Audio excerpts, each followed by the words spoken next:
நோட்டும் கையில் வச்சுருப்பீங்கன்னு நினைக்கிறேன். இதில் குறிப்பை எடுத்துக்கொள்ளுங்கள். அது மிகவும் நல்லதான ஒரு காரியம். ஒரு பொருள் நம்ம கையில் இருக்குது அப்படின்னு சொன்னோம்னா அந்த பொருளை பற்றிய தரம் நமக்கு தெரிந்திருக்கணும். அந்த பொருளை குறித்ததான உபயோகமும் நமக்கு என்ன செஞ்சுருக்கணுங்க, நமக்கு தெரிந்திருக்கணும். ஒரு பொருள் என்ன இருக்குதோ அதனுடைய தரம் நமக்கு தெரிந்திருக்கணும். அதனுடைய உபயோகமும் நமக்கு என்ன செஞ்சுருக்கணுங்க, தெரிந்திருந்தால் மட்டும்தான் அந்த பொருள் நமக்கு எப்படியா இருக்குங்க, பிரயோஜனமாக இருக்கும். ஹல்லேலூயா. அப்படி இல்லைன்னு சொன்னால் அந்த பொருள் இருக்கிறது ஒன்று தான், ஆமாம், இல்லாததும் ஒன்று தான். ஆகவே சும்மா வாங்கி கொண்டு வந்து வீட்டில் வச்சுக்கிறதுனால எந்த பிரயோஜனம் இல்லை. அதே போல் நம்ம கையில் இருக்கிற பொருளை நாம் பயன்படுத்துகிறது எப்படியாக பயன்படுத்துகிறோம் என்பதைத்தான் இந்த குறித்து இந்த நாட்களில் நாம் தியானிக்க போகிறோம். நாம் வைத்திருக்கிற இந்த வேதாகமும் அப்படித்தான். இதனுடைய தரமும் இதனுடைய உபயோகமும் நமக்கு தெரிந்திருந்தால் மட்டும்தான் இது நமக்கு பிரயோஜனமாக இருக்கும். ஹல்லேலூயா. இல்லை எங்கள் வீட்டில் ஒரு பைபிள் இருக்குது அப்படின்னு சொல்லி நான் வாங்கி வச்சிருந்தேன்னு சொன்னால் அது எந்த வகையிலும் எனக்கு என்ன செய்யாதுங்க, அது பயன் தராது. ஏனென்று சொன்னால் இதில் இருக்கிறதான ஒவ்வொரு வரிகளும் என்னங்க, அது கர்த்தருடைய வார்த்தை மாத்திரமல்ல, கர்த்தருடைய வாக்குத்தத்தங்கள். கர்த்தர் நமக்கு கொடுக்கிறதான உரிமையான ஒரு காரியத்தை தான் வேதம் இந்த இடத்துல இருக்கு. எல்லாமே ப்ராமிஸ், ஒரு உறுதிமொழி. ஆண்டவர் தன்னுடைய வேத புத்தகத்தில் நமக்கு உறுதிமொழிகளை இந்த நாட்களில் கொடுத்திருக்கிறார். இந்த உறுதிமொழிகளுடைய தரத்தையும் இந்த உறுதிமொழிகளுடைய பயனையும் நாம் அறிந்து கொள்ளவில்லை என்று சொன்னால் இந்த வேதத்தை நாம் வைத்திருக்கிறதோ இந்த வேதத்தை நாம் வாசிக்கிறதோ நிச்சயமாக பிரயோஜனப்படாத ஒன்றாகும். ஹல்லேலூயா. ஆகவே அது என்ன செய்கிறது, அந்த வரிகள் வசனங்கள் எப்படியாக நமக்கு உபயோகமாக இருக்கிறது, அது என்ன கொண்டு வருகிறது என்பதை குறித்து தான் இந்த நாட்களிலே நாம் தியானிக்க போகிறோம். தலைகளை தாழ்த்தி நாம் ஜெபிப்போம். பரிசுத்தமும் நீதியும் நிறைந்த எங்கள் நல்ல பரலோக பிதாவே, இந்த நல்ல வேளையிலும் நாங்கள் தியானிக்கிற வசனங்கள் ஆண்டவரே எங்களுடைய இருதயத்தில் ஆண்டவரை விதைக்கப்பட, பிசாசானவன் ஆண்டவரை வழி அருகே விதைக்கப்பட்ட விதையை பொறுக்கிக் கொள்கிறது போல பொறுக்கிக் கொள்ளாதபடிக்கு அதை பலன் கொடுக்கத்தக்கதாக தேவரீர் கிருபை செய்வீராக. பரிசுத்த ஆவியானவரே எங்களோடு கூட இருந்து எங்களை வழி நடத்தும். உம்முடைய தெய்வீக பிரசன்னம் கூட இருக்கட்டும். நீரே வழி நடத்தி ஆசீர்வதியும். மீட்பர் இயேசுவின் நாமத்தில் ஜெபிக்கிறேன் பிதாவே, ஆமென். பிரசங்கியனுடைய புத்தகம் இப்படியாக சொல்கிறது. 4வது அதிகாரம் 5வது வசனம் சொல்கிறது, மூடன் தன் கைகளை கட்டிக்கொண்டு தன் சதையையே தின்கிறான் என்கிற ஒரு வசனம் சொல்லப்பட்டிருக்கிறது. அதை வாசிக்கலாங்களா? மூடன் தன் கைகளை கட்டிக்கொண்டு என்ன செய்றாங்க, தன் சதையையே தின்கிறான் என்கிற ஒரு வார்த்தை சொல்லப்பட்டிருக்கிறதை பார்க்கிறோம். இதனுடைய அர்த்தம் என்னங்க என்று சொன்னால், அது எதை சாப்பிட வேண்டும் என்பதை அவன் அறியாதபடியாக தன்னையே அவன் சாப்பிட்டு கொண்டான், தன்னையே அவன் கொன்று கொண்டு இருக்கிறான். ஏன் என்று சொன்னால் அவனுடைய பயன் தெரியவில்லை, சாப்பிடு எது தேவை என்கிற தரம் தெரியாதபடினாலே தன்னைத்தானே உருவளித்துக் கொள்கிறான் என்கிறதை இந்த வேதத்தில் நாம் புரிந்து கொள்கிறோம். நாமும் அப்படித்தான். நாம் கையில் வைத்திருக்கிற இந்த வேதம் எப்படிப்பட்டது என்று அறியாததினாலே நம்மை நாமே கொன்று கொண்டு இருக்கிறோம். ஹல்லேலூயா. என்ன பண்ணிட்டு இருக்காங்க, நாமளே கொண்டுகிட்டு இருக்கிறோம். அதுதான் உண்மையான காரியம். கர்த்தருடைய நாமம் மகிமைப்படுவதாக. யோவான் எழுதின புஸ்தகம் 8வது அதிகாரம் 32வது வசனம் சொல்கிறது, சத்தியத்தையும் அறிவீர்கள். வாசிங்க. சத்தியத்தையும் அறிவீர்கள், சத்தியம் உங்களை என்ன செய்யுங்க, விடுதலையாக்கும் என்று சொல்லப்பட்டிருக்கிறது. ஆகவே வேத வசனம் நமக்கு என்ன சொல்கிறது என்று சொன்னால், இதை நீங்கள் அறிந்திருப்பீர்களானால் உங்களுக்கு விடுதலை உண்டு. ஆமென். எதெல்லாம் விடுதலை இருக்கு, எல்லாவற்றிலும் தேவன் விடுதலை கொடுக்கிறவராயிருக்கிறார். ஹல்லேலூயா. பிரச்சனைகளிலிருந்து விடுதலை, வியாதியிலிருந்து விடுதலை, கஷ்டங்களிலிருந்து விடுதலை, பாவங்களிலிருந்து விடுதலை, சாபங்களிலிருந்து விடுதலை. இந்த எல்லா வகையான விடுதலைக்கும் நமக்கு ஒரே ஒரு காரணம், சத்தியத்தையும் அறிவீர்கள், சத்தியம் உங்களை விடுதலையாக்கும். ஹல்லேலூயா. நல்ல புரிந்து கொண்டு நாம் இந்த வேதங்களை வாசிக்க ஆரம்பிக்கலாம். அப்போ சத்தியம்னா என்னங்க, இந்த சத்தியத்தை அறிவீர்கள், சத்தியம் உங்களை விடுதலையாக்கும் என்று சொல்லியிருக்கிறோமே, சத்தியம் என்று சொன்னால் அது என்ன அப்படிங்கிறது வேதம் என்ன சொல்கிறது? சங்கீதம் 119வது வசனம், அதிகாரம் 142வது வசனம். சங்கீதம் 119 142. உம்முடைய நீதி நித்திய நீதி, உம்முடைய வேதம் சத்தியம். அப்போ சத்தியத்தை அறிவீர்கள், சத்தியம் உங்களை விடுதலையாக்கும் என்று சொல்லி நாம் வேதத்தை வாசித்தோமே. அப்போ சத்தியம் என்பது எது என்று சொல்கிறது? அது ஆரம்பத்துல இருந்து வேணாம், அது எதுக்கு கிட்ட வந்துங்க, பாயிண்ட மட்டும் பிடிங்க. வேதம் சத்தியம். அப்ப கையில வச்சிருக்க வேதம் தான் நமக்கு என்னங்க? அப்ப இந்த வேதம் தான் சத்தியமாய் இருக்கிறது. அப்ப இந்த வேதம் தான் நமக்கு என்ன செய்யுதுங்க? என்ன செய்கிறது? உபயோகம். புரியலையாங்க? இந்த வேதம் எனக்கு என்ன பண்ணுதுங்க? என்ன பண்ணுது? விடுதலை கொடுக்குது. அதுதாங்க இவ்வளவு நேரம் பேசிக்கிட்டு இருந்தோம்.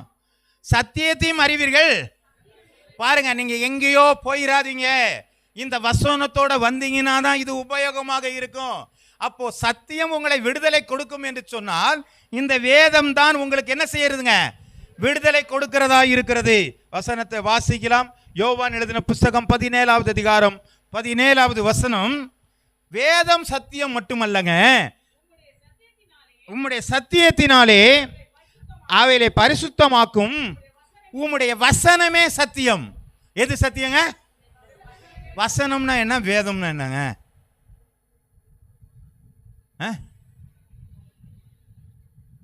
தமிழ் தான். வேதம்னா என்ன, வசனம்னா என்ன? இது வேதம், இதுக்குள்ள இருக்கிறது வசனம்.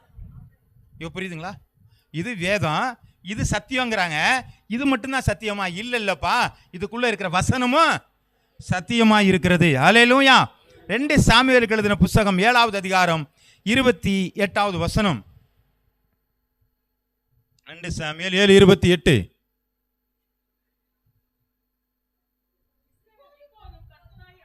இப்பொழுதும் கர்த்தராகிய ஆண்டவரே, நீரே தேவன், உம்முடைய வார்த்தைகள் சத்தியம். தேவரீர் உமது அடியானுக்கு இந்த நல்ல விசேஷங்களை வாக்குத்தத்தம் பண்ணி இருக்கிறீர். அப்ப முதல்ல வசனம் சத்தியம் சொன்னோம், வேதம் சத்தியம் சொன்னோம். இதுல எது சத்தியமா சொல்லியிருக்கீங்க? வார்த்தை சத்தியமா இருக்கிறது. வார்த்தை என்னங்க? வார்த்தை என்ன? வசனம் என்ன? வார்த்தைன்னா என்ன? வேதம்னா என்ன? இதை தான் நம்ம புரிஞ்சுக்கிறோங்கிறதுக்காண்டி தான் திரும்ப திரும்ப கொஞ்சம் கொஞ்சமாக கொண்டு போனது. வேதம்ங்கிறது நம்ம என்ன சொல்லிட்டோங்க? இது வேதம், இதற்குள்ளே இருக்கிறது வசனம். அப்ப வார்த்தை என்கிறது அது உள்ள எது? Single letters. சிங்கிள் லெட்டர்ஸ், ஒரே ஒரு வார்த்தை. ஏன் என்று சொன்னால் எபிரேய புஸ்தகத்தில் ஒவ்வொரு எழுத்தும் ஒவ்வொருடைய அர்த்தம் கொடுக்கிறதா இருக்கிறது. முதல் எழுத்து ஆலஃப் என்று சொல்வார்கள். ஆலஃப் என்றால் தலை என்கிற அர்த்தம், அல்லது ஒன்று, அதுதான் பிரதானம். அப்போ அந்த எழுத்து ஒரு தனிப்பட்ட ஒரு வார்த்தை, அதற்கு ஒரு சத்தியம் இருக்கிறது. அப்படின்னு என்ன சொன்னாங்க? ஆலஃப் என்கிறதற்கு தலை என்கிற ஒரு அர்த்தம் இருக்கிறபடினால்தான் அந்த எபிரேய புஸ்தகத்தில் என்ன சொன்னாங்க? வார்த்தை சத்தியமாய் இருக்கிறது. ஹல்லேலூயா. அப்போ ஒவ்வொரு எழுத்தும் ஒவ்வொருடைய வசனமும் வேதமும் நமக்கு எப்படியா இருக்குதுங்க? சத்தியமாய் இருக்கிறது. இதை புரிந்து கொண்டால் நமக்கு விடுதலை உண்டு. ஹல்லேலூயா. இதை புரிந்து கொண்டு விடுதலை அடைஞ்சிருக்கிறோமா அப்படிங்கிறது தான் இந்த நாட்களில் நாம் பார்க்க போகிறோம். யோவான் எழுதின புஸ்தகம் 1வது அதிகாரம் 1வது வசனத்தை நாம் வாசிக்கலாம்.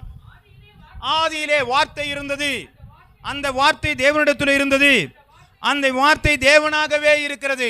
அப்போ வார்த்தை ஒரு சிங்கிள் லெட்டரா இருந்தாலும் பரவாயில்ல, அது தேவனாகவே இருக்கிறது. அப்ப வேதத்தில் இருக்கிற வசனங்களாகட்டும் வேதங்களாகட்டும் அதில் இருக்கிற ஒரே ஒரு வார்த்தை அல்லது வார்த்தையை மட்டுமே நமக்கு சத்தியமாய் இருக்கிறது. அந்த சத்தியம் தேவனாய் இருக்கிறது. ஹல்லேலூயா. அப்போ ஒரு வார்த்தை நமக்கு பிரயோஜனமா இருக்குமா இல்லையா நினைக்காதீங்க. ஒவ்வொரு லெட்டருமே நமக்கு பிரயோஜனமாக இருக்கிறது. ஹல்லேலூயா. இதை டேஸ்ட் பண்ணி படிக்கணும், இதை விருப்பப்பட்டு படிக்கணும், வேதாகமத்தை விருப்பத்தோட படிக்கணும். படிக்கணுங்கிறதுக்காண்டி படித்து எந்த பிரயோஜனமும் இல்லை. நீங்கள் இதில் ஏதோ ஒன்று ஆண்டவர் என்னோடு கூட பேசுகிறார் என்று சொல்லி நீங்கள் படிப்பீர்களானால் உங்களோட வேதம் பேச ஆரம்பிக்கும். ஆமே ஆமே. நீங்கள் அப்படி படித்து பாருங்க. ஏதோ படிக்கணும், இன்னைக்கு ஒரு அதிகாரம் படித்து ஒப்பமேங்கிற வடித்து வச்சிங்கன்னா ஒன்றும் ஆகாது. விருப்பத்தோட படிங்க. அப்போ அதுதான் சொல்கிறேன், நான் தேவனை பார்க்க போகிறேன், தேவனை படிக்க போகிறேன் இல்லைங்களா? அப்போ நம்ம காலம்பரை ஆராதனைக்கு வரும் பொழுது நம்ம 8:30 மணிக்கு தான் ஆராதனை, 8:30 மணிக்கு தான் கரெக்டாக நாங்கள் 8:30 மணிக்கு வந்துடுறோம் இல்லைங்க. நீங்க 10 நிமிஷத்துக்கு முன்னாடி வாங்க, 1/4 மணி நேரத்துக்கு முன்னாடி வாங்க, வந்து உட்கார்ந்து ஆண்டவரே இந்த வாரம் முழுவதும் எனக்கு செய்த நன்மைகளை நினைத்து நீங்க நன்றி செலுத்தி கொண்டிருக்கணும். அல்லேலூயா. நீங்க 8:30 மணிக்கு இந்த இடத்துல வந்தீங்கன்னா அதுக்கப்புறம் 10 நிமிஷம் வரலாம், உலகம் உங்களை விட்டு போகவே போகாது, அந்த டயர்டு போகாது, உங்களுக்கு ஆராதனை இருக்காது, அதுல பாதி 1/4 மணி நேரம் போயிடும். ஆமே. அப்புறம் என்ன ஆகுங்க? ஆராதனையில உங்களுக்கு களைப்பு தான் மிச்சமா இருக்கும். அல்லேலூயா. அப்ப தேவ பிரசன்னத்தை வரணும்னா நீங்க ஏற்கனவே கொஞ்சம் நேரம் முன்னாடி வந்திருக்கிறது நல்லதான காரியம். சரி, ஓகே. கர்த்தருடைய நாமம் மகிமைப்படுவதாக. அப்போ இந்த வேத வசனத்தை பார்த்து பழைய ஏற்பாட்டிலே நமக்கு என்ன ஆண்டவர் சொல்லுகிறார் வாசிக்கலாம். யாத்திராம் எழுதின புத்தகம் 34வது அதிகாரம் 27வது வசனம். யாத்திராகமம் 34:27. மோசேயை நோக்கி இந்த வார்த்தைகளை நீ எழுது, இந்த வார்த்தைகளின்படியே உன்னோடும் இஸ்ரவேலரோடும் உடன்படிக்கை பண்ணின. இப்ப ஆண்டவர் மோசே கிட்ட சொல்றாரு, எப்பா நான் உனக்கு நிறைய சட்டங்களை சொல்லணும். நான் முதல்ல ஏதேன்ற ஒரு சட்டம் தான் வச்சிருந்தேன், அதை அவங்க என்ன செஞ்சிட்டாங்க? மீறிட்டாங்க. இப்போ நீங்க அதிகமாக பாவம் செய்வதுபடினாலே உங்களுக்கு அதிகமாக சட்டங்களை சொல்ல வேண்டி இருக்கிறது. ஒன்று எழுதுனா பத்தாது, ஆகவே புஸ்தகமா எழுதணும்னு சொல்லி என்ன பண்ணிட்டாருங்க? எழுதி வை அப்படின்ட்டார். ஆகவே இப்ப என்ன பண்ணார்? சட்டங்களை எழுதி வைக்கும்படியாக மோசேக்கு ஆண்டவர் ஆலோசனை கொடுக்கிறார். அல்லேலூயா. இது பழைய ஏற்பாட்டு கால திட்டங்களாக இருக்கிறது. புதிய ஏற்பாட்டு காலத்திலே தேவன் என்ன செய்கிறார் என்று சொல்லி பார்ப்போமானால், எபிரேயருக்கு எழுதின புஸ்தகம் 10வது அதிகாரம் 16வது வசனம். அந்த நாட்களுக்கு பின் நான் அவர்களோட பண்ணும் உடன்படிக்கையாவது, நான் என்னுடைய பிரமாணங்களை அவர்களுடைய இருதயங்களில் வைத்து அவைகளை அவருடைய மனதிலே எழுதுவேன் என்று கர்த்தர் சொல்லுகிறார் என்பதை உரைத்த பின்பு. ஹல்லேலூயா. சவுண்ட் பத்தல. ஹல்லேலூயா. கர்த்தருடைய நாமம் மகிமைப்படுவதாக. ஆதியிலே எழுத்தாக வைக்கப்பட்டதான உடன்படிக்கை புதிய ஏற்பாட்டு காலத்திலே இருதயத்திலே வைக்கப்பட்டு என்ன செய்யப்பட்டிருக்குதுங்க? மனதிலே எழுதி வைத்திருக்கிறார். அல்லேலூயா. அப்போ நாம் ஆண்டவருடைய பிள்ளைகளாக நாம் இருப்போமானால் இந்த வேத கையிலே இருக்கிற வேத புஸ்தகத்திலே அல்ல, நம்முடைய இருதயத்திலே எழுதப்பட்டிருக்க வேண்டும். அல்லேலூயா. அல்லேலூயா. இந்த இருதயத்தில் எழுதப்பட்டிருக்குமே ஆனால் நம்முடைய வாழ்க்கையில விடுதலை உண்டாயிருக்கும். அல்லேலூயா. ஒன்னொன்னுக்கும் ஓடி போய் வேதத்தை தேட வேண்டிய அவசியம் இல்லை, எனக்குள்ளே இருதயம் இருக்கிறது. இப்போ பைபிளில் வசனங்களை நம்ம உள்வாங்கி கொண்டு படிக்கும் பொழுது, நம்ம புரிந்து கொள்ளும் பொழுது, ஒரு முறைக்கு 2 முறை படிக்கும் பொழுது, இந்த வசனங்கள் மனப்பாடமாகும் பொழுது நம்முடைய இருதயத்தில் வைத்து வைக்கிறோம். ஆண்டவர் ஒரு நாள் பேசும் பொழுது அது நமக்கு உபயோகமாக இருக்கிறது. அல்லேலூயா. அல்லேலூயா. கர்த்தருடைய நாமம் மகிமைப்படுவதாக. அப்போ இந்த வார்த்தையினுடைய வல்லமை, இந்த வார்த்தையினுடைய வெளிப்பாடு, இந்த வார்த்தையினுடைய அதிகாரங்களை நம்ம பயன்படுத்தின சூழ்நிலையில பார்க்கும் பொழுது, அப்போஸ்தலர் எழுதின புத்தகம் வாசிக்க வேண்டாங்க, அதுல 2வது அதிகாரத்திலே தான் சபையானது இல்லை. நான் சொல்லிடுறேன், அது பைபிளை தேட வேண்டாம், அது இல்லை. அப்போஸ்தலர் 2ஆம் அதிகாரம் வசனங்களை சொல்றேன். 2ஆம் அதிகாரத்திலே தான் சபையானது என்ன பண்ணிருக்குங்க? உருவாக ஆரம்பித்தது. ஹல்லேலூயா. அப்ப சபை உருவாகும் பொழுது அந்த நாட்களில் இருந்த நேரடியான கிறிஸ்தவர்கள், தேவனுடைய வார்த்தையிலே முகமுகமாய் கேட்டவர்கள் இருந்தார்கள். அது மாத்திரமல்ல, தேவனுடைய அன்பை ருசி பார்த்தவர்கள் இருந்தார்கள். கஷ்டப்பாடுகள் மத்தியிலும் தேவனுடைய வார்த்தைகளுடைய வல்லமைகளை உணர்ந்தவர்களாக அந்த நாட்களில் இருந்தார்கள். ஆமென். அதனால நிறைய வல்லமையான காரியங்கள்லாம் நடந்தது. பிலிப்பு என்ன பண்ணாருங்க? நிறைய அற்புதங்களையும் அடையாளங்களையும் செய்தார். சேவான் அற்புதங்களையும் அடையாளங்களையும் செய்தார். இப்படி அநேகர் அற்புதங்களையும் அடையாளங்களையும், பேதுரு அடையாளங்கள் எல்லாம் செய்யறதெல்லாம் பார்க்கிறோம். அப்ப இந்த அற்புதங்கள் அடையாளங்கள்லாம் அவர்கள் செய்யறதற்கான காரணம் அவர்கள் இருந்த அந்த வார்த்தையினுடைய உணர்வு, அந்த வார்த்தையினுடைய டேஸ்ட், அந்த வார்த்தையினுடைய ஒரு நெருக்கம் அவர்களுக்கு கூடாக இருந்தது. ஆமென். அப்ப அது இருந்தது, இன்னைக்கு இருக்குதா? அப்ப இருந்த அந்த நெருக்கம் இப்ப இருக்குதாங்க? இப்போ இல்லை. அதனால்தான் ஆதி நாட்களில் அந்த அப்போஸ்தல காலத்தில் நடந்த காரியங்கள் இன்றைக்கு நடக்காததற்கான காரணம் அப்பொழுது இருந்த வசனத்தினுடைய நெருக்கமும் இந்த நாட்களிலே வசனத்தினுடைய நெருக்கமும் மாறுபாடாய் காணப்படுகிறது. ஆமே. இதுக்கு என்ன காரணம் இருக்குங்க? இதுக்கு என்ன காரணம் இருக்கும் சொல்லுங்க, தெரிஞ்சது சொல்லுங்க. நானே சொல்லிடுறேன், உங்களை யோசிக்கிறது வைக்கிறத காட்டிலும்.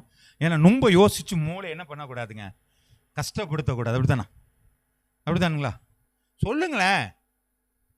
ஏன் இப்ப நடக்கலைங்கிறது ஏதாவது ஒரு காரணம் இருக்கும் இல்லையா? அப்ப நடந்தது ஏன் இப்ப நடக்கல? ஏன் என்னால நடக்க முடியல? பேதுருவால செய்த காரியம் ஏன் என்னால செய்ய முடியல?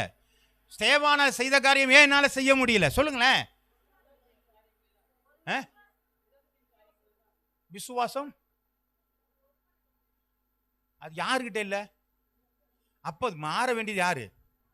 நம்ம தான் மாறணும். அது ஆண்டவருக்கு பொறுப்பு இல்லைல்ல. சரி, வேற என்னங்க? வேற என்ன சொல்ல வரல. முதல் காரியம் ஜெனரேஷன் கேப். பல தலைமுறைகள் மாறிவிட்டது. அந்த நேரடியான ஒரு அனுபவம், அந்த நேரடியான தேவனுடைய வார்த்தையை பெற்றுக்கொண்ட அந்த வைராக்கியம், அந்த அணுகுமுறைகள், அந்த அன்பின் நேசங்கள் இன்னைக்கு பல தலைமுறை காட்டி மாறிவிட்டதுனாலே நமக்கு கொஞ்சம் மாறி போயிடுச்சு. அடுத்து ஆண்டவர் சொன்ன உபதேசத்திற்கு மாற்று உபதேசங்கள் அந்த நாட்களில் இல்லை. இயேசுநாதர் என்ன சொன்னாரோ அதைத்தான் என்ன பண்ணாங்க? சீசர்கள் கொண்டு சென்றார்கள். அதை தவிர வேற எதுவும் கொண்டு செல்லவே இல்லை. ஆனால் இன்றைக்கு நிறைய தவறான உபதேசங்கள் இருப்பதினாலே நாம் தேவனுடைய வார்த்தையை சரியாக புரிந்து கொள்ள முடியவில்லை. ஆமே ஆமே. மூன்றாவது காரியம், இன்றைக்கு சில சபையினுடைய நிர்வாகத்தினாலே சில சட்டத்திட்டங்களை அவர்களாகவே ஏற்றிக்கொண்டு வேதத்திற்கு புறம்பான காரியங்களை கொண்டு வருவதன் மூலமாக நமக்கு சில குழப்பங்களும் உண்டாயிருக்கிறது. ஆமே, இதெல்லாம் இருக்குது. அது நேரடியாக சொல்றதை காட்டிலும் புரிந்து கொள்வீர்கள் என்று சொல்லி நான் நம்புகிறேன். அடுத்து நம்முடைய தேவன் உறவின் நம்பிக்கை இல்லையா? நம்முடைய தேவன் உறவினுடைய தன்மை. அப்போ நாம் எப்படி நான் ஆண்டவர்கிட்ட உறவு வைத்திருக்கிறேன்? அப்போ ஆதி நாட்களில் 38 வருஷம் ஒருத்தர் எங்கே இருந்தாருங்க? பெத்தஸ்தா குளத்தில் இருந்தார். ஆண்டவர் பார்த்து எந்திரிச்சு நடன்னு சொன்னோன்னு ரொம்ப சோகமாக நடந்திருப்பார் நினைக்கிறீங்களா? சோகமாக நடந்திருப்பாரா? எப்படிங்க சொல்லுங்களேன். சந்தோஷமா இருப்பார். நல்லா சந்தோஷமா சொல்லுங்களாங்க. சந்தோஷமாய் நடந்திருப்பார், உற்சாக மிகுதியில நடந்திருப்பார். ஏனென்று சொன்னால் தேவனுடைய அற்புதத்தை பெற்றுக்கொண்டவர். ஆனா இன்னைக்கு நாம என்ன பண்றோம்? தேவனிடத்திலிருந்து அப்படிப்பட்ட உறவினுடைய தன்மை நம்மள்கிட்ட இல்லை. அப்படி உறவின் மூலமாக ஒரு ஆண்டவரிடத்திலிருந்து ஒன்றை பெற்றுக்கொண்டோமானால் அதன் மேல் எனக்கு ஈடுபாடு அதிகமாக இருக்கும் இல்லைங்களா? நம்ம அப்பா கிறிஸ்தவரு, தாத்தா கிறிஸ்தவரு, நாங்களும் கிறிஸ்தவங்களா மாறிட்டோம். Right, okay. அப்புறங்க பாஸ்டர் சர்ச்சுக்கு வர சொன்னாங்க, வந்துட்டோம். அதுக்கப்புறம் என்னங்க, அவர் ஞான ஸ்நானம் வாங்க சொன்னார், வாங்கிட்டோம். அப்புறம் என்னங்க, ஞாயிற்றுக்கிழமை சர்ச்சுக்கு வர சொல்லிட்டார், வந்துட்டோம். இது அல்ல அந்த உறவின் தன்மை. என் ஆண்டவர் என்ன நேசிச்சிருக்கிறார், என் ஆண்டவர் என்னை உயிர்படுத்தி இருக்கிறார், என்னுடைய பாவங்களை மன்னிச்சிருக்கிறார், நான் அவருக்கு எதையாவது ஒன்று செய்யணுமேங்கிற அந்த உள்ள உறவுத்தன்மை நம்மள்கிட்ட இல்லாததுனால தான் இன்னைக்கு தூரமாய் போய் கொண்டு இருக்கிறோம். அதுதான் ஏற்றுக்கொண்ட நிலைப்பாடுகள் இல்லை நமக்கு வித்தியாசம். ரெண்டாவது, பரிசுத்த ஆவியை பற்றியதான புரிதல் நம்மள்கிட்ட இல்லைங்க. பரிசுத்த ஆவியானவருக்கு தேவன் என்பதையோ அல்லது பரிசுத்த ஆவியா நமக்கு எப்படி கிரியை செய்கிறார் என்பதையோ, நீங்கள் தேவனுடைய ஆவி உங்களில் இருக்கிறார் என்று அறியாதிருக்கிறீர்களா என்று சொன்ன அந்த ஆவியினுடைய ஆலயமாய் இருக்கிறோம் என்கிற உணர்வு எல்லாம் இல்லாதபடினால இந்த ஆண்டவர் மேலே இருந்த நம்பிக்கை, வசனங்க மேலே இருந்த நம்பிக்கை, ஆதி அப்போஸ்தலரிடம் இருந்ததான அந்த அன்பின் காரியங்கள் டைலூட் ஆயிடுச்சு, நீர்த்து போய்விட்டது. ஏதோ வந்தோம் போனோம் அப்படிதான் இருக்கிறோம். ஆனால் அந்த தேவன் அப்படியாகவே இருக்கிறார், அந்த வசனம் அப்படியாகவே இருக்கிறது, அந்த பரிசுத்த ஆவியானவர் அப்படியே இருக்கிறார். அவர் நேற்றும் இன்றும் நாளை என்றும் மாறாதவராக இருக்கிறார். இப்போ பிரச்சனையே நம்ம கையில் தாங்க இருக்கு. என்னன்னு கேட்டால், இதனுடைய டேஸ்ட் நமக்கு தெரியல, இதனுடைய காரியத்தை நாம் அறியாதபடினாலே நம்ம கையை கொண்டே நம்மளே தின்னுக்கிட்டு இருக்கிறோம். நாம் விடுதலை அடையாட முடியாதபடிக்கு, நமக்கு பெற்றிருக்கிற காரியங்களை புரிந்து கொள்ள முடியாதபடிக்கு, நமக்கு ஒரு பொருள் கொடுக்கப்பட்டால் நம்ம அதை உபயோகிக்க முடியாதபடிக்கு நாம் தடுமாறுகிறவர்களாக இருக்கிறோம் என்று சொல்லி வேதம் சொல்கிறதை பார்க்கிறோம். அல்லேலூயா. அப்போ காலங்களில் ஆண்டவர் பார்க்குறாரு, அப்பப்போ சில வேலைகளை என்ன பண்ணுறாருங்க, மாறுதலை உண்டாக்கி கொண்டே இருக்கிறார் இல்லைங்களா? முதல்ல நம்ம பார்க்குறோம் மார்ட்டின் லூத்தர் இல்லைங்களா, சில தவறுகளான காரியங்களை பார்த்து 95 கேள்விகளை என்ன பண்ணுறாருங்க, நியூட்டன்பர்க் ஆலயத்தில் கொண்டு போய் ஒட்டி வச்சிருதுக்கு பதில் சொல்லுப்பான்ட்டார். ஒரு மாறுதல் கொண்டு வந்தது. ப்ரொட்டஸ்ட் பண்ணாரு. நீங்க செய்யற காரியம் தவறு என்கிற ஒரு தவறை சுட்டி காட்ட முடியாது. மார்ட்டின் லூத்தர் எழும்பினதை நாங்கள் பார்க்கிறோம். அது மாத்திரமல்ல, ஸ்பர்ஜன், மூடி, கேரி, கார்ட்வெல் அப்படிங்கிற பல ஊழியக்காரர்கள் எழும்பினார்கள். இப்போ சமீப காலமாக பார்த்தீங்கன்னா ஐடாஸ்கர், பில்லி கிரகாம் இல்லைங்களா, பென்ஹேன், இப்படி எல்லாம் ஆட்கள்லாம் எழும்பி வசனங்களுடைய அற்புதங்களை எல்லாம் இன்னைக்கு நமக்கு காட்டிகிட்டே வந்திருக்கிறாங்க. அங்கங்கே என்ன பண்ணியிருக்காங்க நமக்கு இதெல்லாம் தெரியுமா? இந்த நம்பர்கள்லாம் பார்த்துருக்கிறீங்களா? வேறு வசனங்களையாவது கேட்டிருக்கீங்களா? அவங்களாம் யாருன்னு? ஐடாஸ்கர் தெரியுமாங்க? ஐடாஸ்கர் தெரியுமா? யார்? உங்களுக்கு தெரியும். ஏன்னு கேட்டால் அவங்க நர்ஸு, அதனால அவங்களுக்கு தெரியும். இன்றைக்கி வெள்ளூரில் இருக்கிற சிஎம்சி ஹாஸ்பிட்டல் உருவாக்குனதே அவங்க தான். அவங்களுடைய அன்பு. அவங்க அப்பா ஒரு ஆண் டாக்டரு. அவங்க பல ஒரு 3 பெண்களுங்க வந்து பிரசவத்திற்காக வந்தாங்க. இவர் டாக்டர் ஆம்பளையாக இருக்க, நாங்களாம் பிரசவம் பார்க்க மாட்டோன்னு போயிட்டாங்க. அந்த 3 பேரும் டெட் பாடியாக போகிறத பார்த்து இந்த அம்மாவுக்கு உள்ளம் கொதிக்க ஆரம்பிச்சிருச்சு. வாலிய புள்ள நல்ல அழகாய் வாழ வேண்டும் என்று நினைக்கிறவர்கள் போய் மருத்துவம் படித்து வெள்ளூரில் வந்து சிஎம்சி ஹாஸ்பிட்டல் அவங்க என்ன பண்ணாங்க? உருவாக்கப்பட்டாங்க. ஹல்லேலூயா. பல பாடுகள் பட்டாங்க. பெண்களை படிக்க வைக்கக்கூடாது என்கிற நிலையில் இருக்கும் பொழுது நாங்கள் டாக்டராக படிக்கும்படியாக அவங்க காலேஜை உருவாக்கி என்ன பண்ணாங்க? மருத்துவர்களை உருவாக்கினார்கள், செவிலியர்களை உருவாக்கினார்கள். அதெல்லாம் பார்த்தீங்கன்னா ஏங்க உருவாக்குனாங்கன்னா அந்த தேவ அன்பை ருசித்து பார்த்தவர்கள். ஹல்லேலூயா. கால்வெல், தமிழை பற்றியதான காரியங்கள், அதை பற்றி நிறைய சொல்லியிருக்கிறார். இன்றைக்கு வில்லியம் கேரி, இன்னைக்கு உலகத்தில் பார்க்கும் பொழுது பெரிய தென்கொரியா தேசத்தில் இருக்கிற பாலியாங்கிச்சோருடைய சபைகள், அவர் ஒரு டிபி பேஷண்ட், சாக போகிறவர், ஒரு சின்ன பிள்ளை வந்து சுவிசேஷம் சொன்னதினாலே அவர் ஆண்டவரை ஏற்றுக்கொண்டு இன்றைக்கு உலகத்திலே ஒரு பெரிய திருச்சபையாக அது மாறுவதற்கான காரணம் ஒரு பிள்ளையினுடைய தேவ அன்பு. அவர் எத்தனை முறை அவர் நீ ஓடிப்போன்னு அடிக்க துரத்தி இருக்கிறாருங்க அந்த பிள்ளைய. நான் திரும்பி அந்த பிள்ளை வந்து சொல்லுது, உங்களுக்காக ஜெபிக்கட்டுமான்னு தொடர்ந்து அவர்கள் நச்சரிச்ச பண்ணினாலே ஜெபம் பண்ணுன்னு ஒரு நாள் சொல்லியிருக்கிறாரு. ஜெபம் பண்ண பிற்பாடு அவருக்கு சுகம் உண்டானது. ஆண்டவரை நேசிக்க ஆரம்பித்தார். ஹல்லேலூயா. அப்போ ஒரு சிறு பிள்ளைக்கு கூட என்ன உண்டாயிருக்குங்க? அந்த தேவ அன்பு இருந்தது, தேவ வல்லமை இருந்தது. அவர் ஜெபிக்கும் பொழுது சுகம் உண்டாயிருந்தது. அப்போ நம்முடைய வாழ்க்கையில் ஏன் இப்படி எல்லாம் காரியங்கள் நடக்கலை என்று சொன்னால் தேவ அன்பை ருசித்து பார்க்கவில்லை. தேவனுடைய உறவை நாம் புரிந்து கொள்ளவில்லை. தேவனுடைய அதிகாரத்தை நாம் புரிந்து கொள்ளலை. அதனாலே ஆதி அப்போஸ்தல அனுபவங்களை நாம் இழந்து கொண்டு இந்த புஸ்தகத்தை வெறுமையா உபயோகம் இல்லாமல் வச்சுக்கிட்டு இருக்கிறோம். ஆமென். அப்படிதானுங்களாங்க? இது என்னென்ன ஆற்றல் தெரியல. சரி, வாசிக்கலாங்க. அப்போஸ்தலர் புஸ்தகம் 15வது அதிகாரம் 9வது வசனம் இப்படியாகி சொல்கிறது, விசுவாசத்தினாலே அவர்கள் இருதயங்களை அவர் சுத்தமாக்கி அவர்கள் நமக்கும் அவர்களுக்கும் யாரொரு வித்தியாசமாயிராதபடி. அப்ப இருதயங்களை சுத்தமாக்க வேண்டும் என்று சொன்னால் வேத வசனம் நமக்கு தேவையாயிருக்கிறது. ஆமென், ஆமென். பெரையா பட்டணத்தார் வேத வசனங்களை வாசித்து தியானித்து பார்த்தபடினாலே நற்குணசாலிகளாய் மாறினார்கள். நாம் வேதத்தை வாசிக்காதபடினால் இது நமக்கு புரிந்து கொள்ள முடியாதினாலே நாம் அப்படியே நேற்றும் இன்றும் எப்படி ஆண்டவர் மாறாதவராக இருக்கிறாரோ அதே போல ஏற்றுக்கொண்ட நாள்லேருந்து அப்படியே தான் இருக்கிறோம். ஆமே, மாற்றம் ஒன்றும் நாங்கள் மாறவே மாட்டோம். ஆண்டவர் மூலையே நாங்கள் இருக்கிறோம்னு சொல்லி இன்னைக்கு என்ன பண்ணுறாங்க? மாறாமையே இருந்துகிட்டு இருக்கிறோம். ஆமேன். ஒரு கிறிஸ்துவுக்குள் இருந்தால் மாற்றங்கள் தேவை. அப்போ இருதயம் சுத்தம் பண்ண பழைய நிலத்தில் நான் இருக்க மாட்டேங்க, புதிய மனிதனாக நான் மாறி விடுவேன். ரோமர் எழுதின புஸ்தகம் 5வது அதிகாரம் 5வது வசனம், மேலும் நமக்கு அருளப்பட்ட பரிசுத்த ஆவியினாலே தேவ அன்பு நம்முடைய இருதயங்களில் ஊற்றப்பட்டிருக்கிறபடினால் அந்த நம்பிக்கை நம்மை வெட்கப்படுத்தாது. அப்போ பரிசுத்த ஆவியானவர் நம்மளோடு கூட இருந்தால் தேவ அன்பு நம்ம மேல என்ன இருக்குங்க? ஊற்றப்பட்டிருக்கும். ஹல்லேலூயா. அன்பு எனக்கு தேவையா இருந்தால் பரிசுத்த ஆவி எனக்கு தேவையா இருக்கிறது. பரிசுத்த ஆவி என்னட்ட இல்லைன்னு சொன்னா அன்பு என்னட்ட இருக்காது. ஏன்?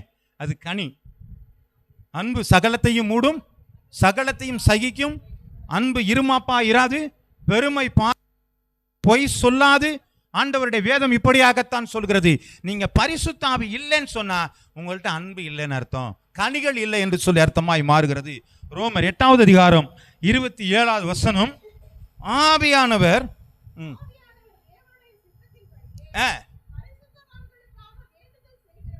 வேண்டுதல் செய்கிறபடியினாலே இருதயங்களை ஆராய்ந்து பார்க்கிறவர். அப்ப இந்த இடத்துல என்ன சொல்லப்படும்? ஆவியின் சிந்தை என்று சொல்லப்பட்டிருக்கிறது. அது என்னங்க ஆவியினுடைய சிந்தை?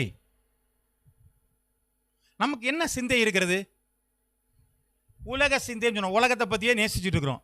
இந்த ஆவியினுடைய சிந்தை எனக்குள்ளாக இருக்குமானால் நான் தேவனை அறியறனாகவும் தேவனுடைய சித்தத்தை நான் புரிந்து கொள்ளுகிறனாகவும் தேவன் என்னை எப்படி நடத்துகிறார் என்பதை நான் புரிந்து கொள்ள முடியும். அதனால தான் வேதவசனம் சொல்கிறது, ஆவிக்குரியவன் எல்லாவற்றையும் நிதானித்து அறிகிறான், அவனை யார் என்ன செய்ய முடியாதுங்க? நிதானிக்க முடியாது. ஆகவே ஆவியினுடைய சிந்தை நமக்குள்ளாக இருக்கிறதா? அப்படி இதெல்லாம் பார்க்கணும்னு சொன்னால் இந்த வேத வசனம் நமக்கெல்லாம் தேவையாக இருக்கிறது. நான் என்ன சிந்தையில் இருக்கிறேன்? ஒரு மனுஷன் போய் ஆண்டவர்கிட்ட பேசுகிறான், ஆண்டவர் அவனை உள்ளே விட மாட்டேங்கிறாங்க, நான் பரலோகத்திலிருந்து அக்கினியை இறக்கி இவங்களெல்லாம் நான் என்ன செஞ்சிடறேன், கொன்னுடவா அப்படின்னு கேட்குறான். இன்னும் ஆவி உள்ளவர் என்று அறியாது இருக்கிறீங்களா? இன்னும் ஆவி இருக்குது முதல்ல புரிஞ்சுக்க. முதல்ல நான் ஜனங்களை அழிக்க வல்லப்பா, கொல்ல வல்லப்பா, இவங்களை நான் என்ன பண்ணியிருக்கேன்? நேசிக்க வந்திருக்கிறேன், இவங்களுக்கு பாவ மன்னிப்பு கொடுக்க வந்திருக்கேன், நித்திய ராஜ்யத்திற்கு சேர்ப்பதற்காக வந்திருக்கிறேன். நீ இவங்களை அழிப்பேன்னு சொல்றியே, உனக்கு என்ன ஆவி இருக்கு? யார்? இயேசுவோட கூட வந்தவங்க தான். யாருங்க அவருங்க? யோவான யாக்கோபும் கேட்குற சீசன், நல்ல சீசனே கேட்குறாங்க, அழிச்சிடவா, கொன்னுடவா? எங்கே இருக்குதுங்க அவங்க? அப்போ நமக்குள்ளே என்ன இருக்க வேணும்? தேவனுடைய வார்த்தை, அந்த ஆவியினுடைய சிந்தை நமக்குள்ளே இருக்குமானால் தேவ அன்பை நாம் புரிந்து கொண்டிருக்க முடியும். ஆண்டவருடைய சிந்தையை, ஆண்டவருடைய செயல்களை, ஆண்டவர் என்ன செய்ய நினைக்கிறாரோ அதை செயல்படுத்துகிற ஒரு காரியம் நமக்குள்ளாக வர ஆரம்பிக்கிறது. யூதா எழுதின புஸ்தகம் 1வது அதிகாரம் 6வது வசனத்தில் வாசிங்க. ஒரு எல்லாவற்றையும் பெற்றிருக்கிற ஒரு மனுஷன், பரலோக ராஜ்யத்திலே ஒரு பிரதானமான தூதனாய் இருந்தவன், ஆண்டவருக்கு முக்கிய பொறுப்புகள் வகிக்கிறவா ஒரு தேவ தூதனாய் இருந்த ஒரு மனுஷனுடைய ஆதி நிலை என்னவாக மாறியது? தங்களுடைய ஆதி மேன்மையை காத்து கொள்ளாமல் தங்களுக்குரிய வாசஸ்தலத்தை விட்டுவிட்டு தூதர்களையும் மகாநகரின் நியாய தீர்ப்புக்கென்று நித்திய சங்கிலினாலே கட்டி அந்தகாரத்தில் அடைத்து வைத்திருக்கிறார். யாருங்க? லூசிஃபர். லூசிஃபர் யாருங்க? அது சாத்தான. யார் அது? ஆமா, ஒரு தூதன். அதனால தான் சொல்லியிருக்க ஆதி மேன்மையை.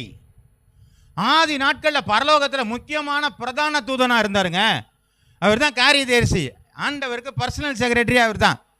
அப்படிப்பட்ட இருந்த ஒரு மனிதன் அந்த ஆதி மான்மை இருந்தான். ஆண்டவர் அங்கே போய் சிங்காசனத்தில் உட்காந்து இவர் நினைக்கிறாரு, நான் அவருக்கு உன்னோட அவர் செய்கிறதெல்லாம் நானும் செஞ்சுக்கிட்டு தானே இருக்கிறேன், அவர் என்னென்ன நினைக்கிறதெல்லாம் நான் நினச்சிட்டு இருக்கிறேன், அப்போ நானும் ஒரு சிங்காசனம், நான் வடபுறத்திற்கு ஏறுவேன், சிங்காசனத்தில் அமர்வேன் சொல்ல நினைக்கும் போல தூக்கி தள்ளி விட்டார். அவன் நல்ல நிலையில் இருந்தான். அந்த ஆதி மேன்மையை இழந்து போனான். நமக்கு ஒரு மேன்மை இருந்ததுங்க, ஒரு ஆதி மேன்மை இருந்தது. வாசிக்கலாங்களே, வெளிப்படுத்தின விசேஷம் 2வது அதிகாரம் 4வது வசனம். ஆனாலும் நீ ஆதியில் கொண்டிருந்த அன்பை விட்டாய் என்று உன் பேரில் எனக்கு குறை உண்டு. அப்ப நமக்குள்ள என்ன இருக்குங்க? ஆண்டவருக்கு என்ன இருக்குங்க? குறை இருக்குதுங்க. என்ன குறை இருக்கு? ஆதியில் கொண்டிருந்த அன்பை விட்டு விட்டாயே. முதல்ல ஆண்டவரை ஏற்றுக்கும்போது நமக்கு ரொம்ப உற்சாகமாக இருக்கும். எல்லாருக்கும் அப்படி இருக்கா என்னன்னு தெரியல. புதுசாக ஆண்டவரை ஏற்றுக்கொண்டு ஆண்டவருடைய நேசம், ஆண்டவருடைய அன்பெல்லாம் ஒன்றும் தெரியாமல் அப்போ தான் தெரிஞ்சுக்கிட்டவங்க வாழ்க்கையில் பார்த்தீங்கன்னா, இந்த ட்ராக்ஸ் கொடுத்தா ரோட்டில் போகிறோம் வர்றவனுக்கெல்லாம் ட்ராக்ஸ் கொடுத்து இயேசு நல்லவர் அப்படி இப்படி என்று என்ன சொல்லுவாங்க? பயங்கரமாக ஏற்றுக்கொள்ளும்போது சொல்லுவாங்க. கொஞ்ச நாள் கழிச்சு என்ன பண்ணுங்க? நிறைய சோர்ந்து போயிடும். அதே மாதிரி ஆரம்பத்தில் ஜபான்னு பயங்கரமாக பேசிக்கிட்டு இருப்பாங்க, கடைசி நாளில் கொஞ்சம் சோர்ந்து போயிடும். அப்போ எல்லாத்துக்கும் ஒரு ஆரம்பம் இருக்குது. நல்ல உற்சாகமாக தான் ஆரம்பம் இருக்கும், எல்லாத்தையும் செஞ்சிருவேங்கிற பயங்கரமாக பேசிக்கிட்டு இருப்போம். ஆனால் சிறிது காலம் முடிஞ்சதுக்கப்புறம் என்ன பண்ணுவாங்க? அப்படியே பலூன் மாதிரி என்ன பண்ணிடுறாங்க? அப்படியே காற்று குறைஞ்சி போகணும், பலூன் மாதிரி குறைஞ்சி போயிட்டு இருக்கிறோம். அதான் சொல்கிறாங்க, நீ ஆதியில் இருந்த அன்பை விட்டா என்று எனக்கு ஒரு குறை உண்டு உனக்கு. இது ஆண்டவர் எல்லாரையும் பார்த்தான் சொல்லியிருக்கார், உங்களை மாத்தின என்னையும் சேர்த்தான் சொல்லிட்டு இருக்கிறார். ஆதியில் இருந்த அந்த அன்பை விட்டா என்ற ஒரு குறை இருக்கிறது. அப்ப அந்த ஆதி நிலைக்கு நாம் திரும்பவில்லை என்று சொன்னால் நம்முடைய வாழ்க்கையில ஏதோ ஒன்றை இழந்து போய் கொண்டு இருக்கிறோம். ஹல்லேலூயா. அந்த மேன்மை இழந்து கொண்டு இருக்கிறோம். நமக்கும் அந்த முன்னாடி இருந்ததான ஆதி மேன்மை இழந்தவனோடு கூட ஒரு பங்கு ஆயிரம் போயிடும். ஹல்லேலூயா. அவனோட சேர்ந்துறதுக்கான சந்தர்ப்பம் நமக்கு இருக்கிறது. நம்ம ஆதியில் இருந்த அந்த காரியம் என்ன அப்படின்னு பார்க்கும் பொழுது ஒரு 3 காரியத்தை நான் உங்கள்கிட்ட சொல்ல விரும்புகிறேன். ஒன்று, தேவ சிந்தை நமக்கு தேவை. 2வது, தேவ வல்லமை தேவை. தேவ பரிசுத்தம் நமக்கு தேவை. அல்லேலூயா. ஒன்று, தேவ சிந்தை நமக்கு தேவை. 2வது, தேவ வல்லமை தேவை. 3வது, தேவ பரிசுத்தம் நமக்கு தேவையா இருக்கிறது. இது எல்லாமே எங்க தாங்க இருக்குதுங்க?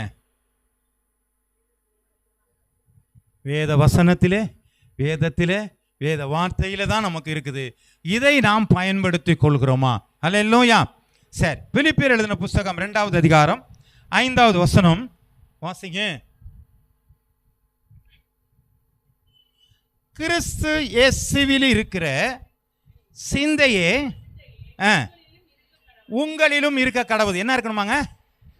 கிறிஸ்து இயேசுவில் இருக்கிற சிந்தையே உங்களிலும் இருக்க கடவுது. ஆமே, ஆமே. இருக்குதா? கிறிஸ்துவின் சிந்தை நமக்கு இருக்குதா? கிறிஸ்து என்னென்ன பண்ணாரு? ஆமா, அன்பின் ஐக்கியத்தில் கீழ்ப்படிதல் இல்லைங்களா? அவர் சொல்லும் போது சொன்னாரு, நான் என் பிதாவினுடைய சித்தத்தை நான் நிறைவேற்ற நான் வந்தேன் அப்படிங்கிறாரு. காலை போய் கழுவிட்டு இருக்கிறாரு. அவன் சொல்கிறான், ஐயா காலெல்லாம் நீ கழுவாதையா அப்படின்னு சொன்னார். அதனால் என்ன பண்ணார்? முதல்ல தலைவன்னா என்ன பண்ணணும்? வேலை செய்யணுன்னாரு. இன்றைக்கி நம்ம கொஞ்சம் பெரிய ஆளாயிட்டோம்னா நமக்கு எல்லாருக்கும் என்ன பண்ணுறாங்க? எடுபடியாக வைக்க ஆரம்பிச்சிடுறோம். ஆமே, நம்ம கொஞ்சம் பெரிய ஆள் ஆனதுக்கப்புறம் நம்ம என்ன பண்ணுறாங்க? நமக்காக எடுபடியெல்லாம் நம்ம என்ன பண்ணுறோம்? வைக்க ஆரம்பிச்சிடுறோமா இல்லைங்களாங்க? நீங்கள் அதை செய்யுங்க, நீங்கள் எப்படி பண்ணுங்க, அப்படியெல்லாம் கிடையாதுங்க. தலைவன் என்று சொல்கிறவன் தனக்கு வேலை செய்யக்கூடிய தகுதி உள்ளவனாக இருக்கணும். அதுதான் உண்மையான காரியம். பாருங்க, தலைவனாக இருக்கிற மோசே சொல்கிறான், ஆண்டவர் எல்லாரையும் அழிக்க முற்படும் போது அவன் உடையாந்து வந்து குறுக்க வந்து நின்று சொல்கிறான், ஆண்டவரே இந்த ஜனங்களை மன்னியும், இல்லைன்னா என் ஜீவ புஸ்தகம் என் பேரை கிறுக்கி போடுறான், உன்னோட நான் வரல. அந்த அன்பு நம்மள்ட்ட இருக்குதாங்க. எப்பா நீ யாரை விட்டாலும் வரை என்ன விட்டாதாப்பாங்கிறோம். அப்போ இது எதுங்க? அந்த ஆவியினுடைய சிந்தை நமக்குள்ள, அந்த கிறிஸ்துவின் சிந்தை இல்லை. கிறிஸ்து எல்லாரையும் நேசிச்சார், இன்னைக்கு நம்ம நேசிக்கிறோமாங்க? அப்ப இதுதான் ஆதி மேன்மை. இந்த ஆதி நிலையில அவர்கள் இருந்தவர்கள் வேதத்தில் வாசித்து பார்க்கிறோம். தினந்தோறும் அவர்கள் சபையில் என்ன பண்ணிருக்காங்க? ஜெபம் பண்ணுவதிலும் அப்பம் பிட்களும் கூடி வந்தார்கள். ஆமே, டெய்லி வந்தாங்கன்னு போட்டிருக்கு. இன்னைக்கு நமக்கு என்ன பண்றோம்? எனக்கு நேரம் இல்லைங்க,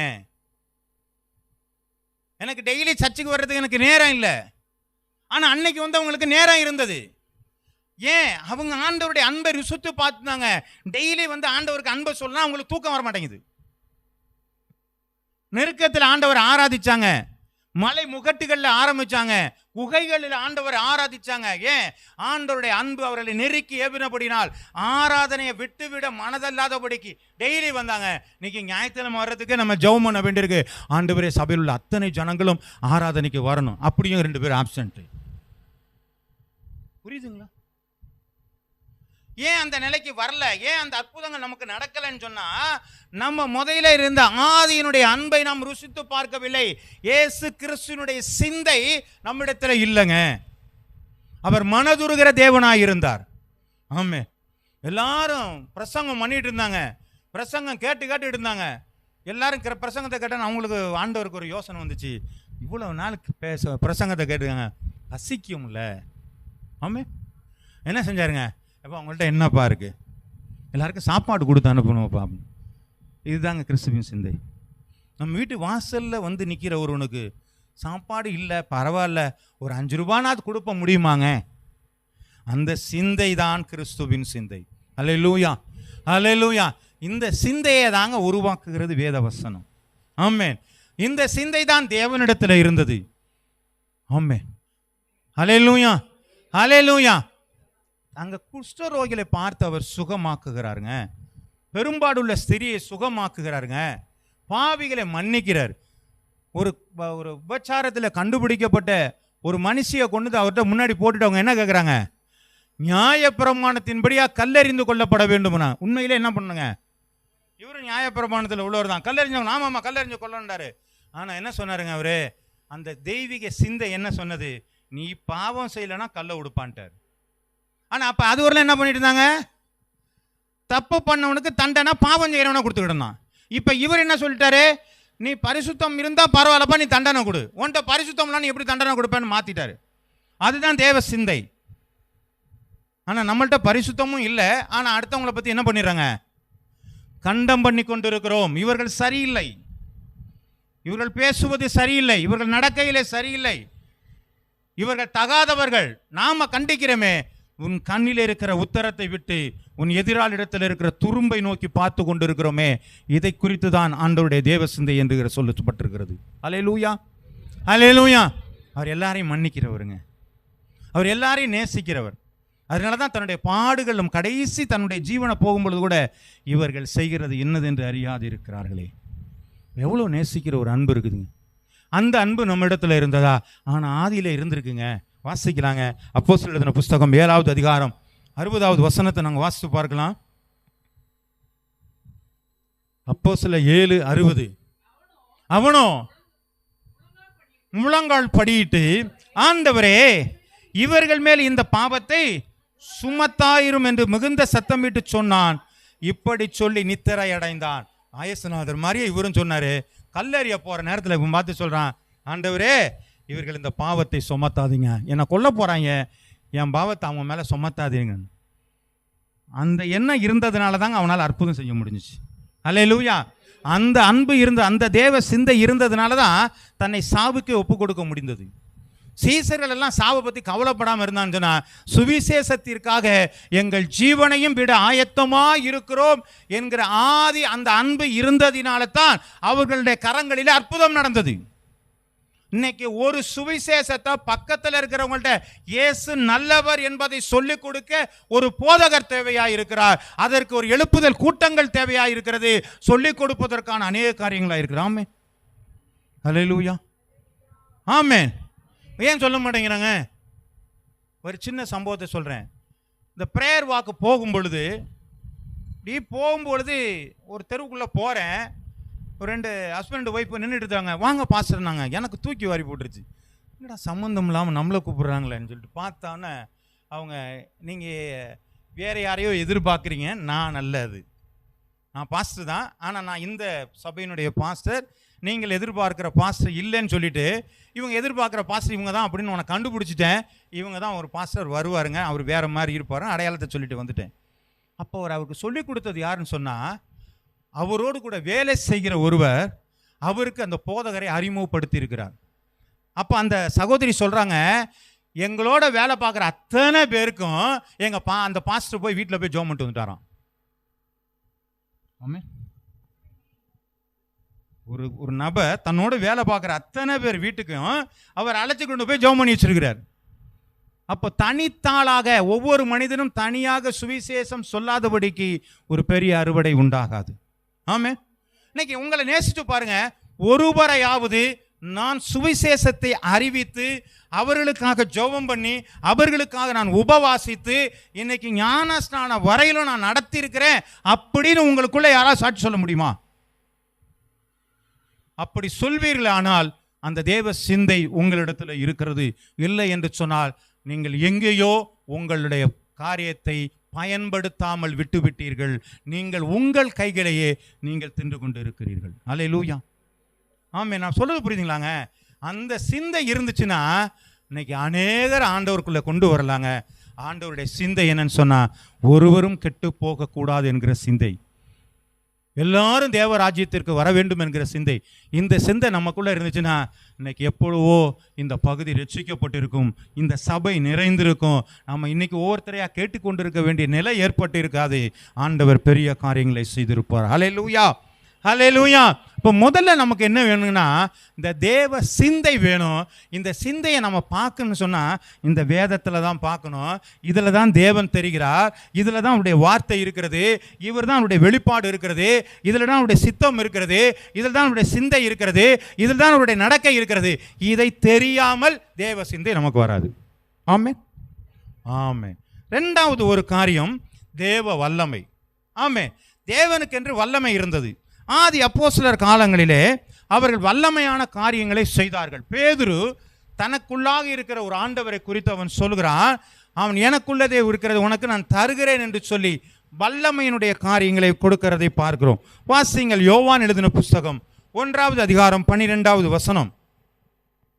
யோவான் 1 அவருடைய நாமத்தின் மேல் விசுவாசம் உள்ளவர்களாய் அவரை ஏற்றுக்கொண்டவர்கள் எத்தனை பேர்களோ அத்தனை பேர்களும் தேவனுடைய பிள்ளைகளாகும்படிக்கு. அப்ப யாரெல்லாம் இந்த வேத வசனத்தை விசுவாசிக்கிறாங்களோ அவங்கெல்லாம் யாருங்க? தேவ பிள்ளைகளாகும்படிக்கு அதிகாரங்களை கொடுத்திருக்கிறார். ஆமென். அப்போ பிள்ளைக்கான அதிகாரம் யார் எங்க இருந்து வரும்? தகப்பன்டத்துல வந்துடும். அப்ப தகப்பனுக்கு ஒரு அதிகாரம் பூரா யாருக்கு வந்துடும்? பிள்ளைக்கு வந்துடும் இல்லைங்களா? ஒரு ஆண்டவர் கூட ஒரு வேதத்தில் ஒரு உதாரணம் சொல்றாரு. தன்னுடைய தோட்டக்காரனை போய் ஒரு வேலைக்காரனை போய் தனக்கு பணமெல்லாம் வாங்கிட்டு வா, குத்தகையை வாங்கிட்டு வான்னு சொல்லும்போது வாங்கலைங்கும் பொழுது நான் என் பையனை அனுப்புவேன், அவன் எனக்கு என் மாதிரி என்னுடைய அதிகாரத்தில் உள்ள மகனை அனுப்பின அவன் கொண்டு வருவான்னு சொல்லி சொன்னாரா இல்லையாங்க? அப்போ தேவனுடைய விசுவாசிக்கும் பொழுது தேவ வல்லமை நமக்குள்ளாக என்னதுங்க வருகிறது. நாம் தேவனை விசுவாசிக்கிறோமா? பிரச்சனை அதுதான். நம்ம விசுவாசிக்கிறோமாங்க? நம்புறது வேற. இயேசுநாதர் நல்லவர், ஆமா நல்லவர் தான், எல்லாருக்கும் நன்மை செய்தார், ஆமா எல்லாருக்கும் நன்மை. நமக்கு என்ன செஞ்சிருக்கிறாரு? அந்த வல்லமை உங்களுக்குள்ள வெளிப்பட்டு இருக்கிறதா? ஆண்டவர் அதிகாரங்களை கொடுத்திருக்கிறாரே. ஆமென். தேவ வல்லமை நம்ம பயன்படுத்தலங்க. மார்க் எழுதின புத்தகத்தில் சொல்லியிருக்கிறார், ஜெபம் பண்ணும் பொழுது வியாதி சுகமாகும்னு சொல்லியிருக்கிறாரு, பிசாசுகளை துரத்துவேன்னு சொல்லியிருக்கிறாரு. ஏன் அந்த வல்லமை வெளிப்படல? வானம் மண்டலத்தில் இருக்கிற ஆவிகளை கட்டுங்கன்னு சொல்லியிருக்காரு, ஏன் கட்ட முடியல? ஏன் சர்வாயுத வர்க்கத்தை நம்மளால தரித்து கொள்ள முடியல? நம்ம வீட்டுக்குள்ள வருகிற வியாதியை ஏன் கட்டுப்படுத்த முடியல? நம்ம வீட்டுக்கு வருகிறதான பிரச்சனை ஏன் கட்டுப்படுத்த முடியல? நம்ம வீட்டுக்கு வருகிறதான பாரங்களை ஏன் கட்டுப்படுத்த முடியல? நம்ம கையில் இருக்க அதிகாரம் தெரியல.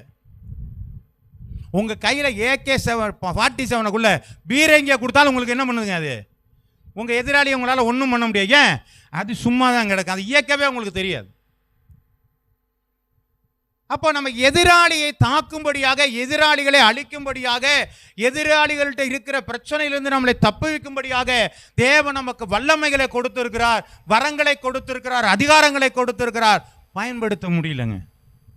மோசே பார்த்து ஆண்டவர் சொல்றார், என்னிடத்திலேயே முறையிடுகிற, கோலை எடுத்து சமுத்திரத்தை பிளந்து விடு. ஏன் என்னட்ட பேசிக்கிட்டே இருக்கிற? உன்கிட்ட கோலுக்கு எடுத்து அடிச்சு விட்றாங்கிறாரு. ஆமே. இப்போ நம்ம போய் ஜெபம் பண்ணா என்ன பண்ணுவாரு? ஆண்டவரே இந்த வியாதியை போக்குமான், உன்கிட்ட அதிகாரம் கொடுத்துருக்குறேன், நீ வியாதியை நீ தான் போக்கிக்கணும். எல்லாத்தையும் போய் ஆண்டர்கிட்ட என்ன பண்ணக்கூடாதுங்க? என்ன பண்ணக்கூடாது? புரியல. எல்லாத்தையும் அதிகம் ஆண்டவர்கிட்ட கொடுத்து என்ன பண்ணக்கூடாதுங்க? டிஸ்டர்ப் பண்ணக்கூடாது. மனுஷனால் கூடாதுதான் தேவனால கூடும். உங்களால முடியும்னு ஆண்டவர் குறிச்சிருக்கிறார்ல, அதை நீங்க எல்லாம் பயன்படுத்தாம விட்டுட்டு ஆண்டவரை இதை செய்யுங்க, இதை செய்யுங்க, இதை செய்யுங்கன்னு பொழுதுறீங்க கேட்டு ஒன்னால என்ன செய்ய முடியும்னு வேதம் சொல்லியிருக்கிறாரு. நீங்க அதை செய்யாம போய் ஆண்டவர்கிட்ட கிட்ட நடக்காதுங்க. அதை உன் கையில கொடுத்து விட்டு நான் உட்காந்துருக்கிறேன், எதையா செவியான்னு பார்த்தேன், ஒன்றும் இல்லாம மக்கு மாதிரி உட்காந்துருக்கேன்னு தான் கேட்பார் ஆண்டவர். ஆமே. அதுக்காக திரும்ப வந்து சரி உனக்கு தெரியல போல இருக்கு நான் செய்யறேன்னு சொல்லிட்டுலாம் வரமாட்டாரு. உங்கள்கிட்ட கொடுத்தாச்சுன்னா நீங்க தான் பயன்படுத்திக்கணும். ஆமே. உங்க வீட்டில் பிரச்சனை வரும், இனி பிரச்சனை வரும், சத்தத்தை காணா அமைதியா இருந்தீங்கன்னா வந்துடும். யோபு அப்படித்தான் நினைச்சான். ஒருவேளை நான் பயந்த காரியம் சம்பவித்தது, நான் அஞ்சினது, அந்த கூறுகட்டத்தனமா யோசிச்சிருக்கிறான். என் வீட்டில் எல்லா பிள்ளையும் செத்து போயிருமா, என்கிட்ட இருக்க மிருகமெல்லாம் தூக்கிட்டு போயிடுவாங்களா, நான் ஒன்றும் இல்லாமல் யாதியாக கிடக்க போகிறான், இப்படி தான் நினச்சிருப்பான் போல இருக்கு. அவன் என்ன பாய்ந்தானோ அதான் வந்துச்சு. ஆண்டவர் வல்லமையை கொடுத்துருக்கானா பயன்படுத்த நம்மள்கிட்ட சொல்லிட்டு நம்ம பாட்டு உட்காந்துருந்தோம்னா என்னன்னு நினைக்கிறீங்களோ அத்தனையும் நம்ம வீட்டுக்கு வரும். நீ அதை விரட்டுறதுக்கான அதிகாரம் உங்கள்கிட்ட கொடுத்தாச்சு, உங்களுக்கு கோலை கொடுத்தாச்சு, நீங்கள் தான் பயன்படுத்திக்கணும். கோலை தூக்கி போடுறதும் பாம்பாகிறதும் வாழை பிடிக்கிறது கோலாகிறதெல்லாம் உங்கள் கையில் தான் இருக்குது. ஆண்டவர் சொல்லிட்டாரு. ஆமே. மோசை செஞ்சு காட்டினாரா இல்லையாங்க? கோலை போடு. ஆமாம், கோலை போட்டால் பாம்பா மாறிச்சு. இவன் பயப்படுறான், வாழை பிடிப்பா, வாழை பிடிச்சான் கோலாயிருச்சு. பெரிய ஆள் இவன். உடனே என்ன பண்ணிட்டான், அங்கே போய் பார்வன்ட்ட போய் என்ன பண்ணுறாரு, டக்குன்னு கோலை தூக்கி போகிறார். ஸ்டைல் ஆகிட்டார். ஏன்? ஏற்கனவே அனுபவம் வந்துருச்சு. தூக்கி போட்டார், பாம்பா வந்துருச்சு. வாழை பிடிச்சாரு, என்ன பண்ணாருங்க, கோலம் மாறிடுச்சு. பாருங்க, அவங்க எங்கேயோ பயன்படுத்திட்டாரா இல்லையாங்க? ஆனால் அந்த அதிகாரத்தில் நமக்கு என்ன பண்ண முடியல, ஏன்னா அதிகாரமே நமக்கு தெரியல. நமக்கு என்ன கொடுத்துருக்காருன்னே தெரியல. என்ன கொடுத்துருக்கானு எதுலங்க தெரியும்? சத்தியத்தை அறிவீர்கள், இது தெரியாம உங்களுக்கு ஒண்ணுமே தெரியாது. அப்ப சும்மா உக்காந்துக்கிட்டு பரமண்டலங்கள் எங்கள் பிதாவே உங்களுடைய நாமம் பரிசுத்தப்படுவதாக நீங்க ஒரு முறை இல்லை 100 முறை இல்லை 1000 முறை சொன்னாலும் இம்போசிஷன் மாதிரி எழுதிட்டு இருக்கணும் இல்லையே, 10 பைசாவுக்கு பிரயோஜனம் இருக்காது. ஏன் எல்லாத்தையும் உங்கள் கையில் கொடுத்துட்டு உட்காந்துருக்காரு ஆண்டவர். பயன்படுத்த தெரியாதவங்கள்ட்ட கொடுத்து வச்சு என்னங்க பயன் பண்ணுறது? அல்லேலூயா, அல்லேலூயா. நமக்கு எல்லாம் கொடுத்துருக்கிறாருங்க. வாசிக்கலாம். அப்போஸ்தலர் எழுதின புஸ்தகம் 3வது அதிகாரம் 6வது வசனம். அப்பொழுது பேதுரு, வெள்ளியும் பொன்னும் என்னிடத்தில் இல்லை, என்னிடத்தில் உள்ளதை சவால் விடுறான் பாருங்க. இந்த ஆள் யாருங்க? ஏசுநாதர் தெரியவே தெரியாது, சத்தியமா தெரியாதுன்ட்டான். சபிக்க தொடங்கினா என்ன திட்டினாரோ தெரியல. இப்படிதான் சொல்லுவாங்க, சபிக்க திட்டான். சபிக்கவும் சத்தியம் பண்ணவும் அவர் தொடங்கினார். இந்த மனுஷன் தான் இப்ப என்ன சொல்றாரு? எந்திரிச்சு எனக்குள்ளே இருக்கிறதை நான் உனக்கு தருகிறேன், இயேசு கிறிஸ்துவின் நாமத்தினால எழுந்து நட. ஏப்பா இதுவரையிலும் ஒண்ணுமே செய்யறியாடா, இப்போ நான் செய்ய வந்துட்டேன்ல. ஏன் ஏன்டா வெள்ளமா வந்துருச்சு. ஆண்டவர் சொன்னாரு, நீ காத்திருங்க, உங்களோட ஆண்டருடைய வாக்குத்தத்தம் உங்களிடத்துல வரும், பரிசுத்தாவி உங்களிடத்துல வரும், நீங்க பலன் அடைவீர்கள், நீங்கள் எருசலேமே சமாரியா யூதேயா உலகத்தின் முடிவு பரிந்தும் எனக்கு சாட்சிகளாக இருப்பீர்கள். ஆவியானவர் அவனுக்குள்ளே வந்தபடினாலே பலன் அடைந்தான். ஆச்சரியமான காரியத்தை செஞ்சாங்க. எழுந்து நடடா, பிறவி சப்பான ஏற்ற அதெல்லாம் எனக்கு கவலையே கிடையாது, எனக்குள்ள வல்லமை இருக்கு, எந்திரிச்சு நட. அப்போ அந்த அனுபவம் இன்னைக்கு ஏன் வரலன்னு சொன்னா, எனக்கு அதிகாரம் தெரியவில்லை. ஏன் தெரியவில்லை? வேதம் தெரியவில்லை, வார்த்தை தெரியவில்லை, வசனம் தெரியவில்லை. ஆமே, அல்லேலூயா, அல்லேலூயா. சின்ன பிள்ளை மாதிரி உட்காந்து இனினாவது படிப்போங்க. வேதத்தில் இருக்க வாக்குத்தத்தங்களாம் எண்ணி எண்ணி படிப்போங்க. எண்ணி இதெல்லாம் வாக்குத்தத்தமா, இது வாக்குத்தத்தமா, இது என்ன நிறைவேறிச்சா, இது என்ன நிறைவேறலையா, உட்காந்து படிங்க. அதான் சொல்றேன், விருப்பமாய் நீங்கள் தேவையாய் படித்தீர்களானால் இந்த வேத வசனம் உங்களுக்கு பலனுள்ளதாக இருக்கும். அல்லேலூயா. அப்போ தேவ சித்தத்தை நாம் அறிந்து கொள்ளவில்லை, தேவ வல்லமையை நாம் அறிந்து கொள்ளவில்லை என்று சொன்னால் வேதம் எனக்கு தெரியவில்லை. இந்த வேதத்தை நான் அறிந்திருப்பேனே ஆனால் தேவ சிந்தனை எனக்கு வந்திருக்கும், நான் கனி கொடுக்கிறவனாய் இருப்பேன், சாட்சியுள்ளவனாய் இருக்கிறேன், அன்பு எனக்குள்ளே இருந்திருக்கும், பரிசுத்தாவியானவர் என்னிடம் பலப்பட்டு இருப்பார், அவருடைய வல்லமை என்னிடத்தில் வெளிப்பட்டு இருக்கும், அற்புதங்கள் செய்து ஆயிருப்பேன் என்ற நோக்கி அடிக்கடி அநேகர் வருவாங்க. எம்மா எனக்கு உடம்பு சரியில்லை, கொஞ்சம் ஜெபம் பண்ணி விடு. ஆமே. அப்போ அந்த மாதிரி நீங்கள் செய்கிறதுக்கு நீங்கள் ரெடியாக இருக்கணும்னு சொன்னால் உங்கள் வல்லமையை நீங்கள் வெளியே கொண்டு வாருங்கள். ஓடி போய் ஜெபம் பண்ணியிருக்காரு பிலிப்பு, அப்படி தானுங்க? சமாரியில் ஓடி போய் எல்லா இடத்துலையும் அற்புதங்களும் அதிசயங்களும் அவர் என்ன பண்ணாருங்க? ஆமாம், சேவனும் அப்படி தான் செஞ்சார். அதனால தான் அப்படியே அந்த பட்டணம் மகிழ்ச்சியாக இருந்தது என்று சொல்லி பார்க்குறோம். ஒரு பட்டணம் மகிழ்ச்சியாக இருக்கிறது கர்த்தருடைய பிள்ளைகள் தான் காரணமாக இருக்கிறாருங்க. கர்த்தருடைய பிள்ளைகள் யாருங்கிற அடையாளமே தெரியல, எல்லாம் ஒன்று போலவே இருக்கிறோம். ஆமாம் ஆமாம், எல்லாரும் ஒன்று போல இருக்கு. இல்லைங்க, அவங்களுக்கு நமக்கு நிறைய வித்தியாசம் இருக்குது. கர்த்தருடைய நாம் மகிமைப்படுவதாக.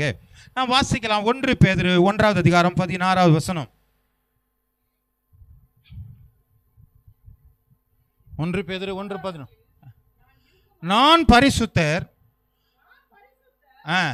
ஆகையால் நீங்களும் பரிசுத்தராயுங்கள் என்று எழுதியிருக்கிறதே. அப்போ நம்முடைய வாழ்க்கையில் என்ன தேவையா இருக்குங்க? இருக்குதா? அப்ப ஆண்டவர் சொல்ற, நான் பரிசுத்தம், நீ பரிசுத்தமா இருக்கிறியா? அப்ப ஆதி நாட்கள்ல என்ன பண்ணிட்டாங்க? பரிசுத்தம் அடைஞ்சாங்க. இருதயத்தில் வசனம் வந்தோன்னா குத்தப்பட்டது இல்லைங்களா? நாங்க என்ன செய்யணுங்க? இந்த வசனத்தை வாசிச்சோம், ஐயோ நான் பாவம் செஞ்சுட்டேன் ஆண்டவரை. இந்த அனுபவம் நம்மகிட்ட வருதாங்க? எல்லாரும் செய்யாதையா நம்ம செஞ்சிட்டோம். சூழ்நிலை நான் என்ன பண்ணிட்டேன், ஏசுனார் மன்னிக்க மாட்டாரா? பாவத்தை பார்க்க மாட்டார், அன்புள்ளவர் தானே. இப்படி நம்முடைய சுய நீதியை நாம் நினச்சி தேவனுடைய பரிசுத்தத்தை நாம் விட்டு விலகிவிட்டோம். நம்மள்ட்ட பரிசுத்தம் வேணுங்க. பேச்சில் பரிசுத்தம் இருக்கணும், பார்வையில் பரிசுத்தம் இருக்கணும், செயலில் பரிசுத்தம் இருக்கணும். நம்முடைய செயல் ஒவ்வொன்றிலும் பரிசுத்தமாக இருக்கணும். சும்மா ஏனா தானா வந்து செய்கிறதுல எந்த விதமான அர்த்தமும் இல்லை. பரிசுத்தமான வாழ்க்கை நாம் வாழ்கிறோமா? வாசிக்கலாம். எபேசியர் எழுதின புஸ்தகம் 5வது அதிகாரம் 26 27 வசனங்கள் வரை.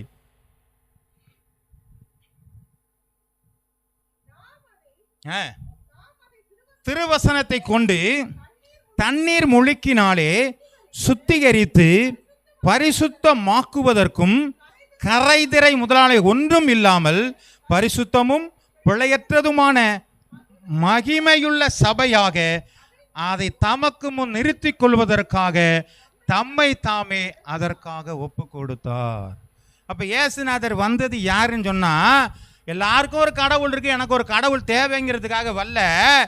அந்த சபையானது என்ன பண்ணிருக்காங்க, மகிமையின் சபையாக, பிழையற்ற பரிசுத்தமான சபை உருவாகுவதற்காக தம்மையே அதற்காக என்ன பண்ணாருங்க. பரிசுத்தம் சும்மா வரலங்க. இயேசுநாதருடைய உதரத்தால் வந்த இரத்தத்தினால வந்தது, அவருடைய அவமானத்தில் வந்தது, அவருடைய வேதனையில் வந்தது, அவருடைய கஷ்டத்தில் வந்தது. அதில் தான் பரிசுத்தம் நமக்கு வருது.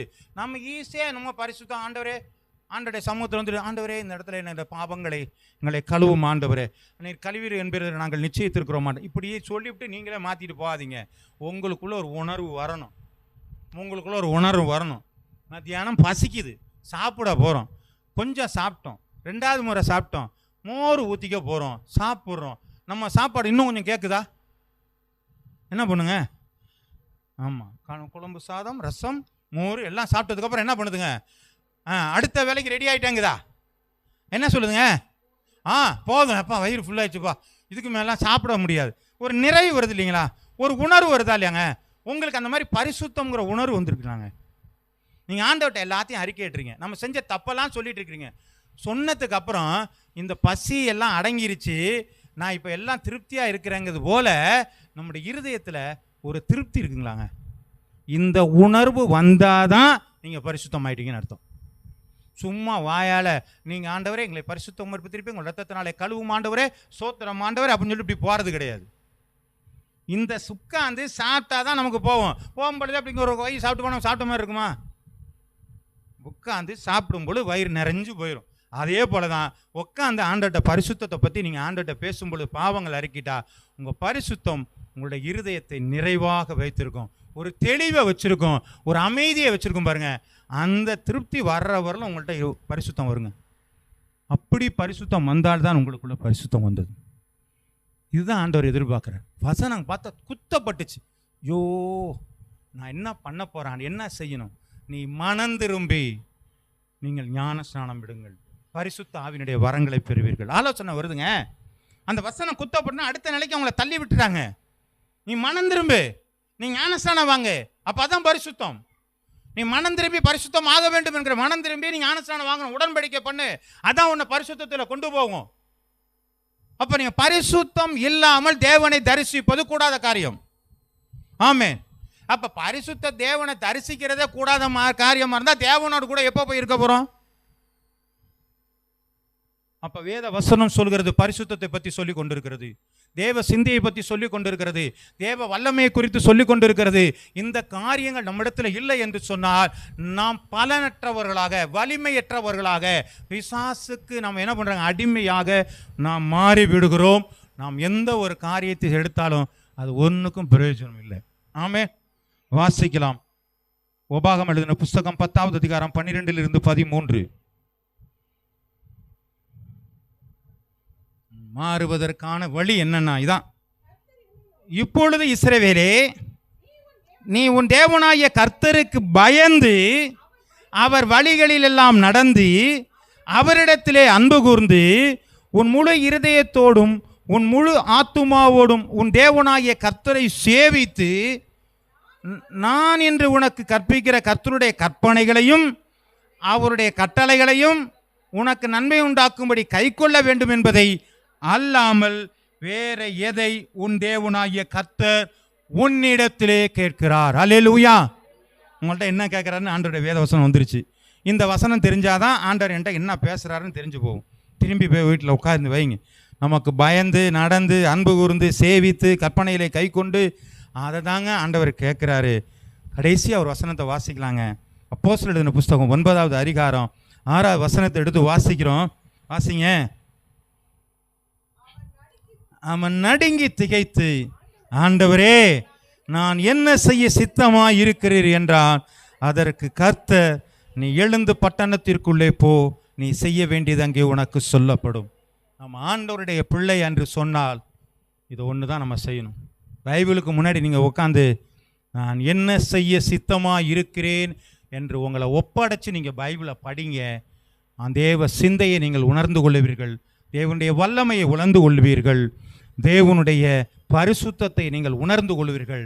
வாழ்க்கையில் மேன்மை அடைகிறது. உங்களை எந்த ஒரு காரியம் கட்டுப்பட முடியாது. காரணம், நீங்கள் சத்தியத்தை அறிந்திருக்கிறீர்கள்.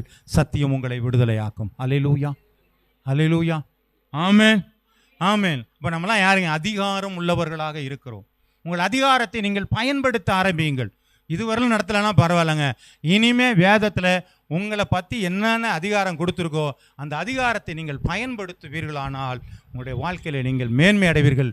இல்லை என்று சொன்னால் இந்த புஸ்தகம் உங்கள் வீட்டில் வெறுமனே தான் கிடைக்குமே தவிர வல்லமை இல்லை. ஏனென்று சொன்னால், என்கிட்ட பைபிளில் இருந்தால் பிசாசு வராது, பைபிள் இருந்தால் வியாதி வராது, பைபிள் இருந்தால் கடன் வராது, பைபிள் வந்தால் அது வராது, இது வரான்னு சொல்லி இதை தூக்கி கொண்டு போய் வீட்டில் வச்சுக்கிறோம். ஒன்றும் கிடையாதுங்க. இது இங்கே வரணும். இது இங்கே வந்தால் தான் எல்லாம் நடக்குமே ஒழிய, இங்கே இருக்கிறவர்களும் இது அழியும், இது எரியும், இது ஊறி போகும், எல்லாம் ஆகும் அது. ஆனால் இங்கே உள்ளது மட்டும் மாறவே மாறாது. அது உயிர் தெழும்புகிறதா இருக்கிறது. ஆமென், அல்லேலூயா. அப்போ முதல்ல நமக்கு என்னங்க தேவை? பார்த்தா தான் ஞாபகம் வருது. தேவ சிந்தை நமக்கு முதலாவது தேவை. தேவ வல்லமை நமக்கு தேவை. தேவ பரிசுத்தம் நமக்கு தேவை. இந்த மூன்றுக்கும் எது தேவை? சத்தியம் தேவை. சத்தியம் என்பது வேதம், வேதம் என்பது தேவன். அது வார்த்தையில் இருக்கிறது, வசனத்திலே இருக்கிறது. ஆமென், அல்லேலூயா, ஆமென். ஆகவே நீங்கள் வசனத்தை நீங்கள் பெற்றுக்கொள்வீர்கள். சத்தியத்தை நீங்கள் அறிந்திருக்கிறீர்கள். சத்தியம் உங்களை விடுதலை ஆக்கட்டும். ஒன்றும் உங்களை கட்டுப்படுத்தாதபடிக்கு தேவன் உங்களை ஆசீர்வதிப்பாராக. ஆமென். பயன்படுத்தணுங்க. காரை வீட்டில் கொண்டு வச்சுக்கிட்டு ஓட்டாமல் வச்சுருந்தவங்க என்ன நினைப்பாங்க? என்ன நினைப்பாங்க? இவங்க எதுக்குடா காரு ஓட்டவே தெரியல, அங்கிட்டு இங்கிட்ட ஓடினா நமக்கும் ஜம்முன்னு இருக்குங்க இல்லையா? ஆமாம். ஒரு மாதிரி உங்கள்கிட்ட என்னென்ன பொருள் கொடுத்துருக்காங்க பயன்படுத்த ஆரம்பிங்க. அது மாதிரி ஆண்டவர் உங்கள்கிட்ட என்னென்னலாம் கொடுத்துருக்காரோ அதெல்லாம் நீங்கள் செயல்முறை கொண்டு வந்து பாருங்கள். அது உங்களை உயர்த்திக்கிட்டே இருக்கும். ஒரு நாளும் நீங்கள் தாழ்ந்து போவதில்லை. உங்களை கீழாக்காமல் மேலாக்குகிற தேவன், வாளாக்காமல் தலையாக்குகிற தேவன். ஆமென். கர்த்தருடைய நாமம் உங்களை ஆசீர்வதிப்பாராக. ஆமென். தலைகளை தாழ்த்துவோம். பரிசுத்தமும் நீதியும் நிறைந்த எங்கள் நல்ல பரலோக பிதாவே,